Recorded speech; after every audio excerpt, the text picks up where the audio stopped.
El camino de las almas.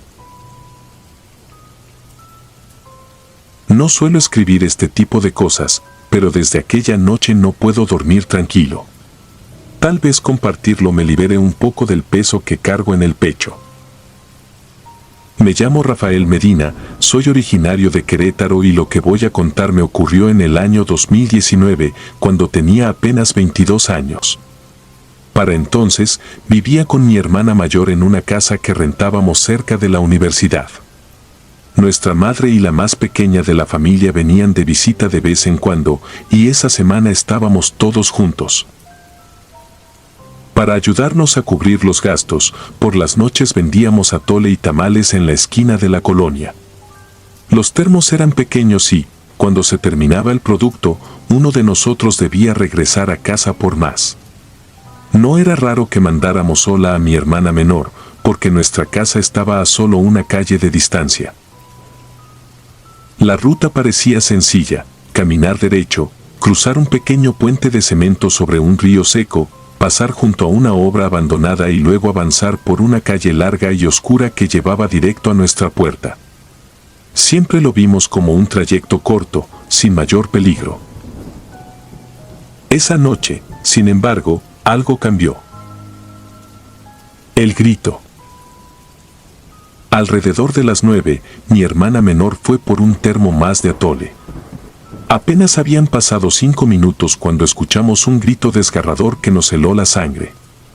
Corrimos hacia donde ella debía venir y la vimos aparecer corriendo, pálida, con los ojos inundados de terror. Le temblaban tanto las manos que apenas podía sostener el termo. Entre sollozos apenas logró decir que había visto algo muy alto y completamente blanco parado en el claro antes de la construcción. Aseguraba que no tenía rostro, que su silueta parecía la de un ser humano, pero al mismo tiempo su piel era translúcida, como humo condensado. La desesperación con la que llegó no dejaba espacio a la duda, no era una simple broma ni una confusión. El regreso forzado. Decidimos cerrar todo y volver a la casa. El problema era que el único camino era justo el mismo por el que ella había pasado. Al llegar a la zona, notamos un detalle inquietante: mi hermana juraba que las lámparas del alumbrado público estaban apagadas cuando vio a la figura. Pero ahora, todas estaban encendidas, iluminando el sitio con una luz amarillenta. El claro estaba vacío. Ninguna señal de lo que ella describió. Aún así, el ambiente era sofocante. El silencio se sentía antinatural, como si el río seco, los árboles y la misma obra hubieran quedado suspendidos en un extraño letargo. Caminamos rápido, sin voltear, con esa sensación de que algo nos observaba desde las sombras. El rancho maldito. Esa visita coincidió con una fecha especial. Habían pasado 6 meses de la muerte de mi abuela y en mi familia se acostumbraba a realizar un novenario en su rancho, situado a las afueras, en una zona rodeada de tierras baldías y otro rancho abandonado que todos evitaban. De niños, mis primos y yo teníamos curiosidad por ese lugar en ruinas. Decían que ahí había vivido un hombre solitario que perdió a su hijo en circunstancias trágicas y que nunca pudo superarlo. Los mayores nos prohibían acercarnos, pero esa tarde la tentación pudo más. La puerta de madera apenas se sostenía. Bastó un empujón para entrar. El aire ahí dentro era pesado, helado, y la sensación de ser vigilados era insoportable. Entre el polvo y las telarañas descubrimos un viejo tocador. Uno de sus cajones estaba entreabierto. Al abrirlo encontramos estampas de santos, veladoras consumidas y un rosario ennegrecido. Justo entonces, un ruido metálico retumbó desde el baño del fondo, como si algo hubiera caído al suelo. El miedo nos hizo salir corriendo, prometiéndonos no decir nada. Las señales. Esa noche, ya en el rancho de mi abuela, me mandaron por vasos a la cocina. Al atravesar el pasillo, sentí claramente una mirada fija sobre mí. Giré hacia una ventana y vi una silueta pegada al cristal. No duró más de un segundo, un hombre alto, con los hombros caídos, mirándome con ojos vacíos. Mi corazón se aceleró tanto que pensé que me desmayaría. Fingí calma, pero apenas pude dormir. Horas más tarde, mi prima me despertó desesperada porque alguien estaba tocando el vidrio de nuestra habitación. Al voltear, lo vi, la misma silueta. Esta vez no huyó, simplemente se desvaneció como humo.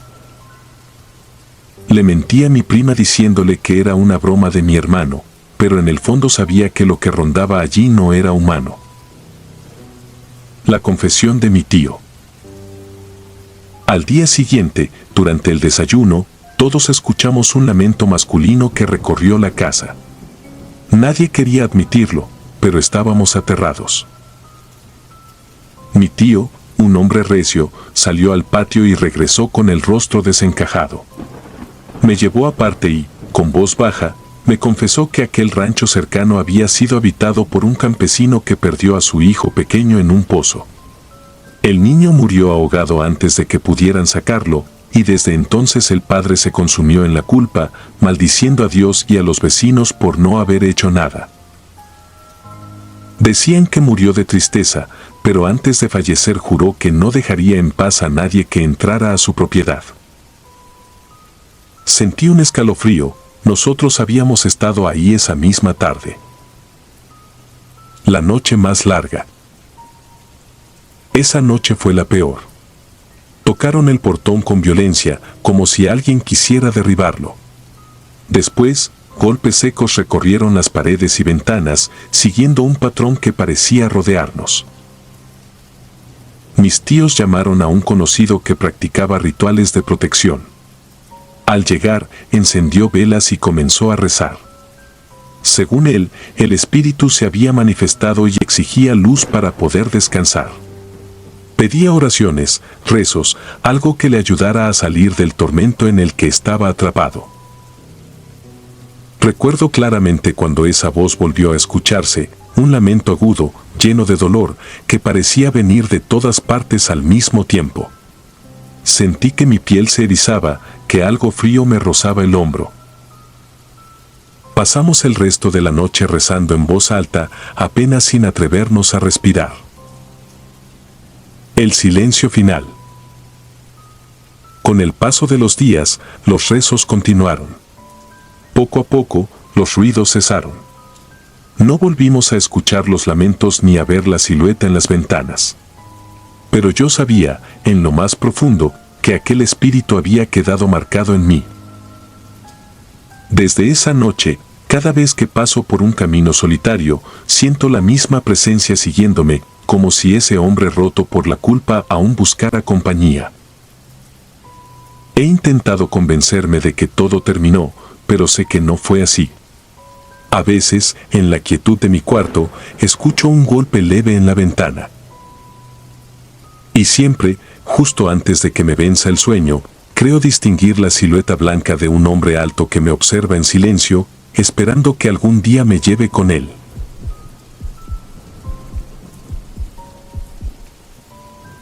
El eco de los condenados. Soy originaria de San Luis Potosí. A veces quisiera decir que mi vida es normal, que duermo profundo y que la oscuridad es solo ausencia de luz. No puedo. Desde niña he sido demasiado sensible a esas cosas que no se nombran. En 2018, con 20 años, trabajaba como mesera en un restaurante bar instalado en una casona vieja del centro, con cantera humedecida, vigas que crujían incluso sin viento y lámparas colgantes que parpadeaban cuando nadie hablaba. Para el turismo, aquello era pintoresco, para mí, era un cuerpo que respiraba. La primera noche fue a mediados de octubre. Había música en vivo, gente feliz, vasos chocando. Cerramos tarde. Mis compañeros se fueron y me quedé recogiendo. En ese silencio reciente, el lugar se quedó hueco, como si la música hubiera sido arrancada de tajo. Fue entonces que lo escuché, el rebotar de una canica sobre el piso de cantera, 1, 2, 3 golpes secos, con esa resonancia hueca que solamente tienen las cosas pequeñas e insistentes. Venía del pasillo hacia la bodega. Apagué la rocola. Caminé despacio, trapo en mano, respiración contenida. Al asomarme, nada, estantes, cajas, olor a cloro. Ni una canica. Me molesté conmigo misma por asustarme de un ruido tan infantil. Cuando di la vuelta, el aire se volvió frío, un frío que se pega a la nuca. Sentí que alguien estaba parado justo detrás de mí. Me obligué a no correr. Cerré, apagué luces, bajé la cortina. El candado tembló entre mis dedos. Vivía a pocas calles, así que llegué rápido. Me duché, pijama, cama. Mi perro, grandote, mestizo, noble, se acomodó a mis pies. No recuerdo en qué momento me dormí. Desperté con su ladrido quebrado. No era el de quiero salir, era una mezcla de miedo y obligación. Estaba plantado frente a la puerta abierta de mi cuarto, pelaje erizado, cola encogida. Me miró y volvió a ladrar hacia el pasillo. Me levanté, caminé con él. En la casa no había ruido, pero la sensación de estar acompañada era brutal, como si alguien contuviera el aliento a mi lado. Llegamos al comedor. La penumbra se cortaba con la luz amarilla de un foco débil. Entonces la vi, una sombra alta cruzó hacia la cocina, sin pasos, sin peso, como humo pesado. El perro no siguió. Se quedó clavado en el marco, temblando. La curiosidad me empujó un paso más. Lo hice por confirmar que no había nadie, por no ser la que corre de su propia casa. La cocina estaba fría. Y ella estaba allí.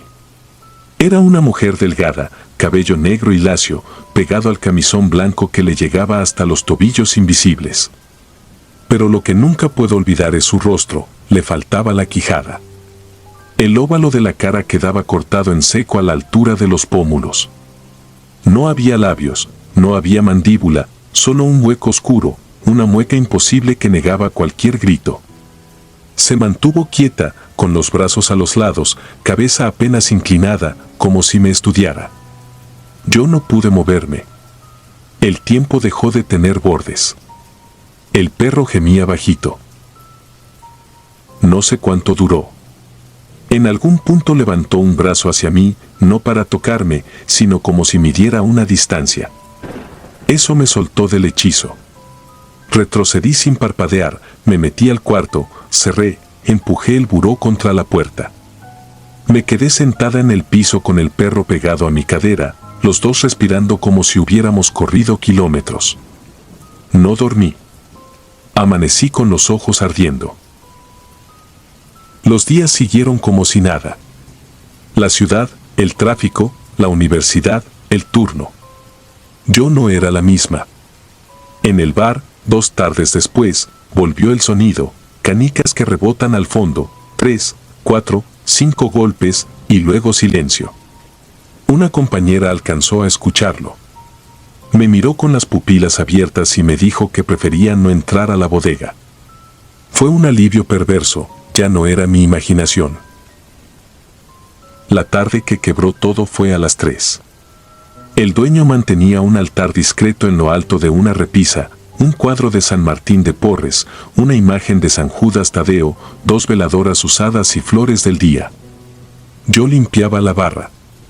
Sentí el tirón helado en la nuca, esa conciencia de ser observada. Vi una sombra cruzar el pasillo. Antes de respirar de nuevo, el altar voló. No cayó, salió despedido con fuerza, como si lo empujaran desde abajo. El vidrio estalló. Las veladoras se partieron en una lluvia de cera. La imagen de San Judas quedó intacta, pero sin cabeza. El corte, limpio, absurdo. Buscamos la cabecita por todos lados. No estaba. Esa noche no soñé. No porque estuviera tranquila, sino porque el cansancio se volvió un peso en el cuerpo. No podía concentrarme. En el turno siguiente, mientras acomodaba tarros en la pequeña cocina, una silla se arrastró detrás de mí. El grito se me quedó a medio camino. La llave del fregadero se abrió sola. El agua golpeó el acero con ese sonido tonto de lo cotidiano que, en ese instante, era una confirmación, no estaba sola. Entré al baño de mujeres. Cerré. Me quedé contando mi propia respiración. Perder la noción del tiempo en un baño sin ventanas es un modo de aprender el miedo. El dueño llegó puntual a las 9. Me encontró con los ojos hinchados. Me dijo que conocía a una curandera y que no tenía sentido esperar. Yo ya no tenía argumentos. A la mañana siguiente me llevó. La casa de la mujer olía a hierbas y parafina. Había imágenes, veladoras, agua en vasos. Me pidió mi nombre y fecha. No la miré mucho, me costaba sostener una mirada que no huía. Habló sin preguntas, traía un alma en pena pegada al cuerpo. Una mujer que murió de manera violenta, por eso la falta de quijada. Se reconoció en mí, en mi estatura, en mi energía cansada, en el cabello que dejamos suelto cuando ya no nos damos cuenta. Dijo que ese tipo de almas se alimentan del miedo y del sueño, que la debilidad acelera el amarre. Que si no se detenía, lo físico iba a crecer, ruidos, golpes, objetos movidos, nombres escritos donde no deben estar. Me limpió con ramas, humo y agua. Me dijo que durmiera con una lámpara encendida, que evitara el fuego y los cuchillos, que no respondiera si escuchaba mi nombre a deshoras y que cargara un cuarzo regalado por alguien que me quisiera bien. No explicó por qué, pero añadió que a veces el cuarzo cambia de color si se come algo que no nos corresponde. Los días posteriores descansé mejor, una tregua breve. Hasta la noche del nombre. Cuando bajé la cortina, vi en el canto exterior de la barra unas letras finas, rasgadas en la madera con algo como aguja o clavo. Era un nombre de mujer. No estaba antes. Nadie tenía acceso, el dueño cerró temprano, yo fui la última en salir. Al leerlo, el frío me subió por las manos. No lo repito. Es un resorte. Todavía hoy basta escuchar esa combinación de sílabas para que me tiemblen los dedos. El dueño, que al principio intentó explicarlo todo con casualidad, se calló. Revisó cámaras viejas que apenas servían para mostrar sombras con interferencia. Nada claro. Los clientes de siempre juraron no haber rayado nada. El nombre permaneció unos días hasta que la madera, por sí sola o por obra de alguien, se astilló justo donde estaba escrito. Quedó un hueco. Yo preferí no preguntar. En casa, mi perro seguía despertando en la madrugada.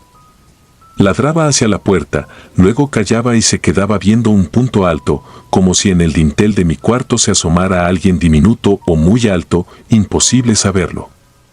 Lo llegué a meter bajo las cobijas, no por él, por mí. Hubo noches en que sentí peso en el colchón, una leve presión en la orilla, como si alguien se sentara con cuidado, con paciencia. No volteé. Aprendí que negar la mirada a veces es lo único que tenemos. Un detalle casi menor me convenció de que la curandera no mentía. El cuarzo que me regaló mi hermana, azul, sencillo, frío, empezó a mostrarse marrón en días específicos, los demás cansancio, los demás pesadillas, los demás ruidos en la cocina. Volvía a su azul inicial después de bañarlo con agua y sal, siguiendo las instrucciones. No sé cómo funciona. Acepto que no necesito saberlo todo. Cambiar de trabajo no fue una decisión mística, fue supervivencia. Cambiar de casa, otra forma de cerrar puertas que no sabía cómo mantener a raya. Con el tiempo, la actividad disminuyó. La canica dejó de sonar. El perro volvió a dormir sin sobresaltos. Yo también, aunque con una lámpara encendida a mi costado, costumbre que conservo. A veces, muy de vez en cuando, en los pasillos amplios de ciertos edificios viejos, siento el tirón helado en la nuca, la escucha de alguien sin cuerpo. He aprendido a seguir caminando. Hay noches en que el cuarto se queda demasiado quieto y una esquina parece más oscura que el resto. Me digo en voz interna que la oscuridad donde nada se mueve también es un descanso. No siempre me lo creo. Han pasado años. Agradezco no haber vuelto a verla completa. A veces aparecen fragmentos, un camisón colgando del respaldo de una silla vacía, un cabello largo que no es mío en el desagüe, un reflejo de perfil incompleto en un vidrio mal limpiado. Si parpadeo, se disuelve. Si me quedo mirándolo, el corazón se acelera y me preparo para el brazo alargándose otra vez, midiendo distancias. No sé si esa mujer encontró pasos y solo cambió de sitio. No pretendo rescatarla ni entender por qué me eligió. Sé que el hambre de una alma en pena no es metáfora. Que su eco aprende nuestros horarios, memoriza nuestras esquinas y aprende a escribir nuestros nombres. Que el miedo es un lenguaje que también se mastica. Yo sigo aquí. Camino con luz pequeña en la mesita de noche. Cargo mi cuarzo azul, a veces no, y cuando la casa se queda demasiado callada, escucho, respiro lento y espero. El silencio, cuando quiere, suena igual que el rebote de una canica en un piso de cantera. Y sé que hay ecos que nunca se extinguen, solo bajan la voz.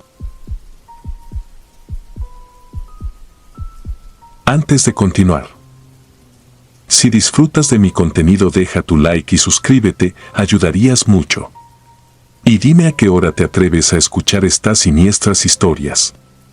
Ahora, sin más interrupciones, continuemos. La boca del agua. Llegué a Aculco en 2017 con la idea práctica de bajar el ritmo. Había dejado la ciudad y un trabajo que solo acumulaba carpetas en mi escritorio. Me quedé con una casona cerca de las peñas, herencia de mi madrina, con patio empedrado, muros gruesos y un olor permanente a humedad vieja. El plan era simple: pintarla, arreglarla y ponerla en renta los fines de semana. Nada más. La primera semana noté que el patio se hundía apenas en el centro, como si allí la tierra hubiera cedido hace décadas. Bajé la vista entre la grava y vi un aro de cantera cubierto de tierra compacta y hierba reseca. Un albañil del pueblo me dijo que aquello era la boca del agua, un aljibe antiguo conectado a canales de lluvia. Me prestó un cincel y juntos retiramos la costra de tierra. El aro resultó ser más grande de lo que aparentaba. El albañil sugirió taparlo con una losa nueva. No me pareció mala idea. Antes, quise asomarme. El interior estaba totalmente oscuro. La luz del mediodía apenas rayaba la humedad de los primeros ladrillos. Lanzamos una piedra. Tardó demasiado en tocar fondo, primero un hueco de silencio, luego el golpe hueco contra agua estancada. Imaginé el depósito lleno hasta la mitad. Esa noche no pude evitar pensar en ello. Me inventé maneras de convertir ese pozo en algo útil, un punto decorativo, una rejilla con macetas alrededor. A medianoche me despertó un sonido que no supe identificar. No eran perros ni motos. Era algo más leve, algo que parecía viento, pero el viento no sabe armar sílabas. Me quedé quieto, sin encender la luz. Sonaba como alguien que habla pegado a una puerta, una cadencia baja, insistente. El patio, pensé. Me asomé por la ventana y vi el círculo negro bajo la luna. Volví a la cama diciéndome que era un efecto del sueño. Al amanecer encontré la grava removida alrededor del aro. Había pequeñas marcas, como dedos sucios que hubieran tanteado la orilla desde abajo. Me negué a creerlo.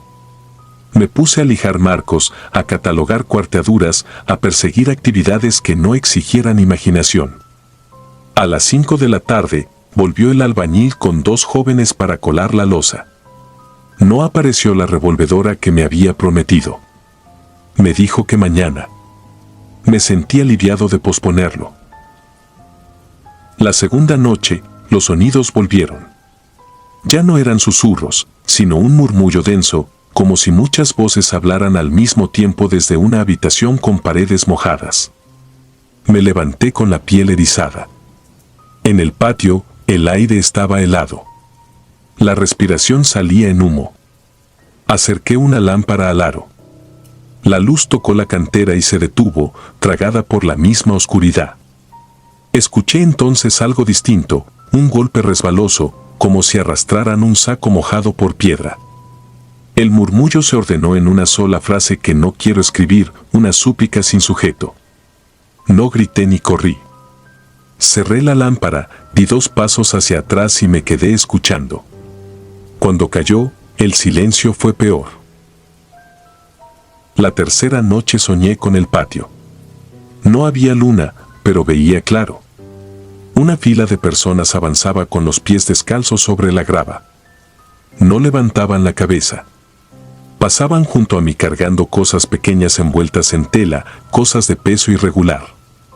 Una mujer se detuvo, abrió su envoltorio y me mostró lo que llevaba, un rosario oxidado entre mechones de cabello pegado. Luego saltó sin ruido al hueco. Desperté con las manos ardiendo. Tenía las palmas rasposas, llenas de granitos de grava incrustados. No había salido de la cama. No había forma. Quise ponerle fecha a lo extraño. Fui a la presidencia a revisar el archivo municipal. Pregunté por el aljibe y por la casa. Un encargado flaco me llevó a un cuarto con olor a tinta vieja. Encontró una carpeta de 1914. Hubo una sequía larga y luego una fiebre tifoidea. El pueblo registró muertes en días contados. Ese año, según las actas, se clausuraron 2 depósitos de agua por insalubres. Mi predio figuraba entre los señalados. También hallé un folio de los años 40, reapertura para uso agrícola, firmado por un jefe de cuartel que ya no existe. Nadie mencionaba entierros. Nadie escribía de filas nocturnas. Ya no dormía. Me quedaba en la cocina con termos de café y la radio encendida en volumen bajo. La casa crujía a su antojo. A veces la llave del fregadero goteaba sola, ritmos caprichosos que terminaban por formar algo parecido a palabras. A veces la estufa despedía olor a gas aunque las perillas estuvieran cerradas, como si alguien hubiera soplado dentro. A ratos pensaba que la casa me tomaba el pulso y ajustaba sus quejidos a mi cansancio. El cuarto día me encontré una medalla de San Benito junto a la boca del aljibe. No era mía ni del albañil. Estaba tan limpia que parecía recién frotada. La guardé en el bolsillo, un acto instintivo que luego me pareció un error. Esa noche el murmullo se volvió llanto. No un llanto humano. Lloraba el agua. Golpes apagados contra las paredes, un chapoteo breve y una exhalación larga que hacía vibrar la cantera. Me puse de rodillas sin saber por qué, con la cabeza baja y la medalla apretada. No recé, no supe qué decir. Solo sentí un frío que me subió desde las uñas de los pies hasta la nuca. A la mañana siguiente, desesperado, compré un rollo de malla y 4 bolsacos de calorías. Mi idea era sellar, neutralizar, volver sorda la piedra. Acerqué la malla al aro y la fijé con clavos. Empaqué cal en las grietas visibles. Al terminar, me mareé de repente. Pude sostenerme de la pared. El patio se distorsionó como si el calor lo ondulara, pero estaba helado. Me pareció ver sombras pegadas a la piedra, no formas completas, apenas densidades más oscuras que el resto. Se movían hacia mí en línea recta, como si la malla no existiera. Cerré la puerta de la cocina con un golpe. Me senté en el piso. Había agua bajo mis tenis. El fregadero, cerrado, goteaba cordones finos que corrían hasta la puerta y se perdían afuera. Abrí la llave. En lugar de agua, salió aire con olor a tierra podrida. A las 5 de la tarde volvieron los muchachos con la revolvedora. Les pedí que colaran la losa cuanto antes. Uno hizo un chiste nervioso sobre la malla, sobre la cal, sobre los fantasmas de rancho. No respondí. Cuando el cemento cubrió el aro, sentí alivio físico, como si por fin me hubieran retirado una mano del cuello. Firmamos el recibo y se fueron. No dejé de mirar la superficie gris, esperando que se cuarteara. No se movió. Esa noche, sin embargo, el llanto regresó. No venía de abajo. Venía de los muros. Venía de los conductos de la casa, de las paredes donde pasan los tubos, del registro de la calle. El patio estaba en silencio, pero el baño respiraba. El espejo titilaba con una humedad que subía desde el azulejo. De la coladera del piso brotó un olor a río estancado. El llanto se convirtió en un montón de voces hablando al mismo tiempo, todas exhaustas, todas diciendo lo mismo con palabras que no pude seguir. Me tapé los oídos, me incliné sobre el lavabo, vomité. Al amanecer, supe que no podía quedarme. Metí ropa en 2 maletas. Empaqué 2 carpetas con escrituras y el folio de 1914. Dejé sobre la mesa las llaves, una nota para el albañil, un pago extra por la loza. Antes de irme, colgué la medalla de San Benito en el marco de la puerta que da al patio. Me pareció un gesto inútil y necesario al mismo tiempo. Caminé hasta la carretera con las maletas. No volví la vista atrás. Durante meses, cada vez que abría una llave en mi departamento de la ciudad, escuchaba una vibración débil en el metal. No era la presión del agua. Era un rumor de voces chiquitas, de conversaciones cortadas, como si lo que seguía ya hubiera aprendido a viajar por tubos.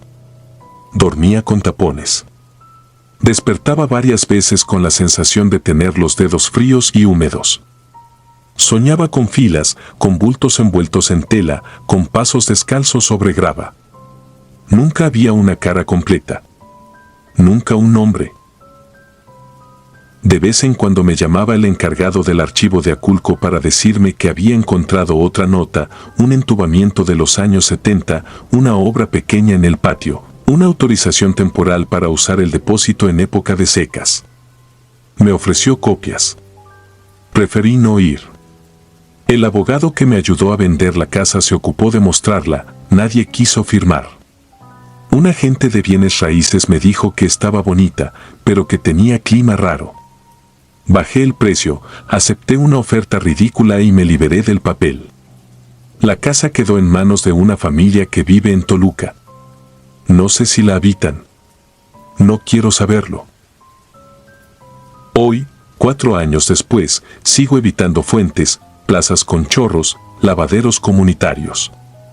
Si una persona se asoma a un espejo empañado para trazar un corazón con el dedo, aparto la mirada. A veces me descubro caminando pegado a las paredes para no pasar sobre las coladeras. Mi cuerpo aprendió a rodear ciertos puntos del piso con la misma naturalidad con que uno sortea un charco. No puedo decir que vi una aparición. No vi figuras completas, no escuché un nombre claro, no tuve una revelación. Lo que tuve fue persistencia. La casa se me metió en el oído, y lo que sea que la habitó encontró camino en mis días. No me persigue una mujer vestida de blanco ni un anciano con sombrero. Me sigue un rumor, la memoria de una sed colectiva. Hay noches en que todo está en silencio y, sin embargo, juraría que el metal de las tuberías tiembla. No es el viento. No soy yo. Es la boca del agua, sellada y aún abierta, llamando con paciencia, recordando que debajo de los patios y las baldosas, debajo de nuestras ocupaciones y nuestros planes, hay huecos donde la gente fue guardada sin despedida. No sé si alguna vez estuvieron esperando ser liberados. Tal vez solo esperaban ser contados. Yo escribo esto porque necesito sacar de mi oído ese rumor. No busco consuelo ni consejo. Quise vivir una vida más lenta y encontré el ritmo seccionado de un llanto viejo. Aprendí a reconocerlo y a no tentarlo. Cuando cierro la llave, dejo que una última gota caiga sin prisa. No la seco. La escucho estrellarse contra el acero y hacerse parte del mismo murmullo que me acompaña desde aquella casa. Luego apago las luces y me quedo atento a la vibración, como si al reconocerla pudiera mantenerla a raya. A veces funciona. A veces, no. Cuando no, me siento en el piso, espalda contra la pared, y espero a que la madrugada le afloje el paso al rumor. Dura lo que tiene que durar. Cuando termina, la casa queda demasiado quieta, como un pozo recién tapado. Entonces me levanto, lavo los platos con cuidado, reviso que los grifos queden firmes y me obligo a dormir. No sueño con gente ni con patios. Sueño con ladrillos húmedos. Sueño con un aro de cantera. Sueño con una piedra que cae y tarda demasiado en tocar el agua.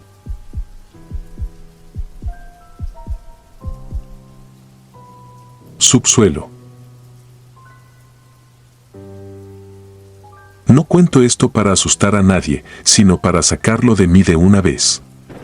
Lo escribo como va quedando en la memoria, con polvo, con olor a combustible y con esos silencios largos que uno aprende a respetar bajo tierra. En 2017 yo trabajaba como topógrafo para una subcontratista en las obras del tren ligero en Guadalajara. Tenía 29 años y la obsesión de hacer bien mi trabajo, revisar bancadas, tirar ejes, checar flechas, firmar bitácoras limpias. Mi campo era un tramo entre dos estaciones del centro, donde la tuneladora avanzaba a tragos cortos por una arcilla caprichosa. Teníamos buenas semanas de 1,80 a 2 metros por día, y de pronto nos atorábamos por nada. Nada medible, quiero decir. La rutina era precisa. Llegar a medianoche, arnés, lámparas revisadas, mascarilla, radio, bajar por el pozo y sentir el cambio de temperatura, ese abrazo húmedo del subsuelo. Me gustaban las cosas que otros odiaban, el ritmo de las bombas, el golpe sordo de los pernos, la respiración de la tuneladora cuando el motor quedaba a ralentí. Me gustaba que abajo no hubiera relojes, solo avances y retrocesos. El primer síntoma fue el olor. No era sulfuro ni drenaje. Era gasolina vieja, como de taller abandonado. Lo noté 2 madrugadas seguidas cuando la tuneladora se detuvo a 3 anillos de un registro antiguo que nadie tenía en planos. Yo dejé de olerlo un rato después, pero otros del equipo lo seguían asimilando como náusea. La medición de gases salía dentro de norma. La mecánica de suelos no explicaba nada. Aún así, el capataz nos obligó a trabajar con ventilación extra. La segunda señal fueron las herramientas.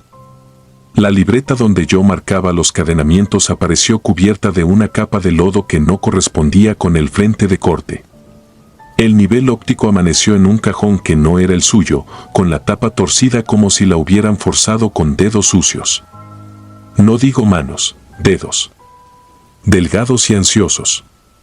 Nadie admitió haber metido mano, y nosotros no solíamos jugar con equipo ajeno. La tercera señal fueron los derrumbes. No eran grandes, pero eran crueles.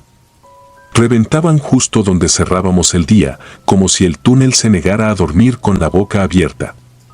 Cerrábamos el último anillo, dejábamos todo limpio, y al volver, el frente se nos había venido encima con elegancia, sin ruido, sin víctimas, con la malicia suficiente para hacernos repetir un trabajo meticuloso. Hubo asamblea, hubo planos sobre mesas plegables, hubo ingenieros con trazo firme explicando que la presión de cámara debía aumentar y que el jet crawling a la derecha controlaría la filtración. Se aprobó todo. Se ejecutó todo. Se volvió a caer. Yo no creí en otra cosa que no fuera error humano hasta una noche de julio. Habíamos avanzado 1,70 m y estábamos contentos. Llevábamos 3 días sin retrocesos. Yo andaba a la altura del anillo 1341 marcando puntos cuando se fue la luz. No fue el bajón típico, fue un vacío. Las lámparas de casco se quedaron ciegas un segundo. El ventilador dejó de sonar.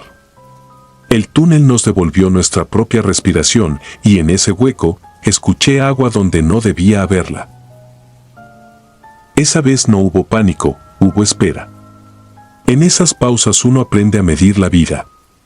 Se encendió la planta, regresó el aire con un golpe, las lámparas parpadearon, y yo seguí escuchando el agua. Caminé 20 metros hacia el frente. Lo que vi fue un cordón de lodo negro que salía de una junta como si la tuneladora hubiera mordido un nervio. Me acerqué.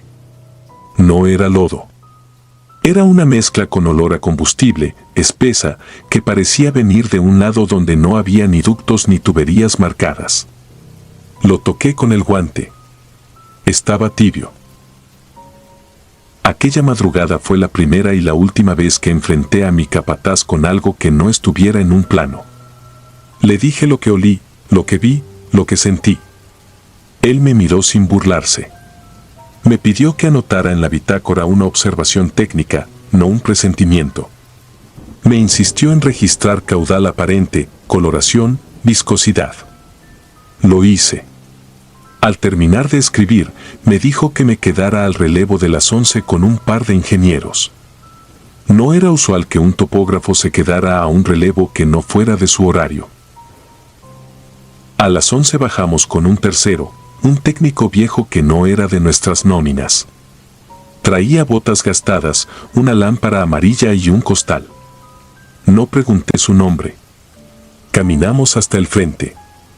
El técnico se arrodilló sin prisa junto a la junta que filtraba, abrió el costal y sacó 3 cosas, una botella de agua, un puñado de sal gruesa y un rollo de papel con nombres escritos a mano.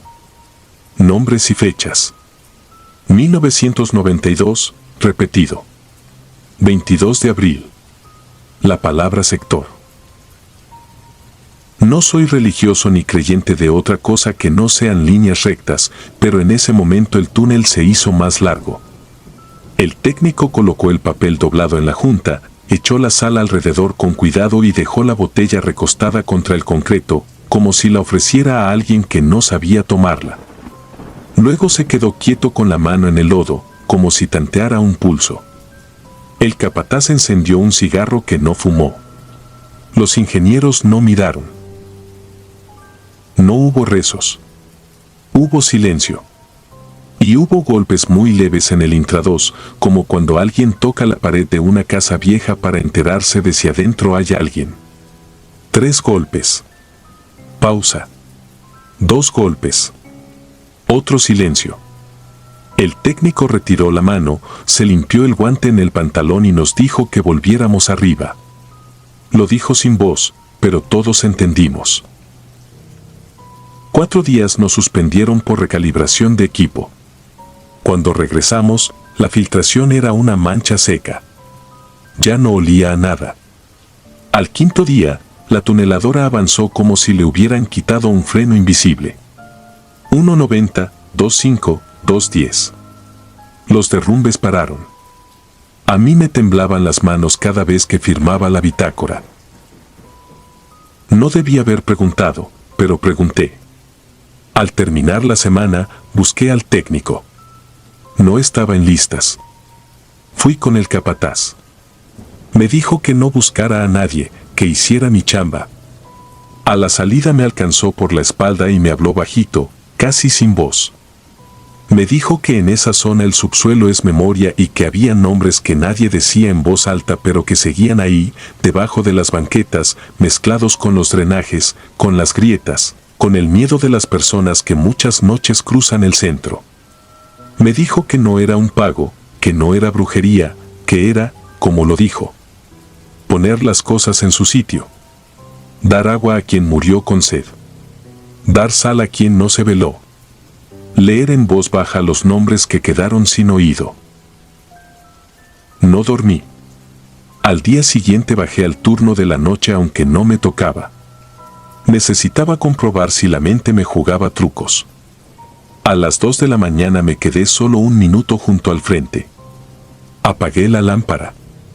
En la oscuridad, el túnel hizo su trabajo de túnel, multiplicó todo. El latido se parecía al de la tuneladora, pero más hondo. El aire tenía una capa más. No era olor. Era presencia. Yo sostuve el respirador con la izquierda y con la derecha toqué el concreto frío. No tocaron del otro lado. No hubo golpes. Hubo un murmullo que subía por la junta como si la pared respirara nombres. Entendí dos.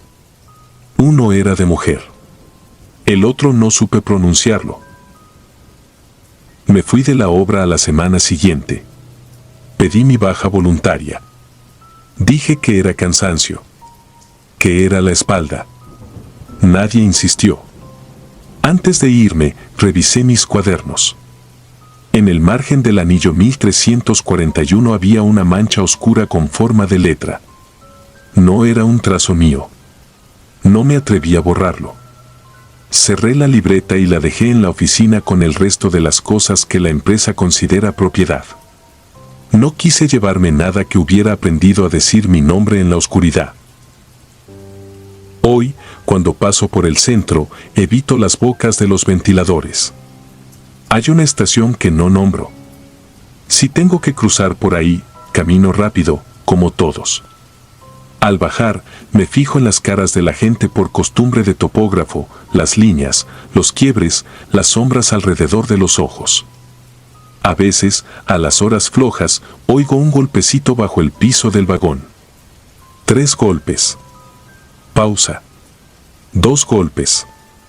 Nadie más parece escucharlo. Pienso en botellas recostadas contra concreto, en sal derramada con respeto, en papeles con nombres que tal vez ya no están en ninguna oficina. Pienso en lo que se le debe al subsuelo cuando uno se atreve a desarmarlo. No dinero. No flores. Presencia. Agua. Nombres. Hay noches en las que me despierta un olor viejo. No es el de las bombas ni el de la grasa. Es el otro. Me levanto, abro la llave del fregadero y dejo correr el agua 1 minuto. No hablo. No rezo. Pienso en la línea que traza el chorro en la tarja, que siempre cae igual y siempre cae distinto. Pienso que quizá todo lo que avanza debajo de la ciudad paga su cuota de modos que no caben en ningún plano. Y que si uno no entiende, el túnel se encarga de explicárselo con la paciencia cruel de los que esperan desde mucho antes que uno baje con casco y lámpara a romperles la noche. No pretendo convencer a nadie. Pero si un día, ya tarde, se les pega al paladar un sabor metálico y les parece oler a gasolina sin que haya coches, hagan lo que yo, apaguen la lámpara 1 segundo, respiren lento y escuchen.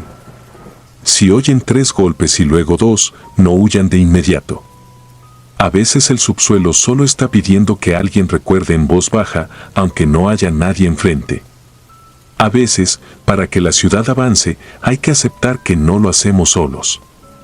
Y que los que no tuvieron despedida siguen empujando desde abajo, parejo, con la fuerza mínima y constante de las almas en pena. Si disfrutas de los relatos, te invitamos a apoyarnos con un like y un comentario, ya que eso nos ayuda muchísimo. Además, si aún no estás suscrito o suscrita, te animamos a formar parte de la comunidad del terror. Muchas gracias por escucharnos y por tu apoyo.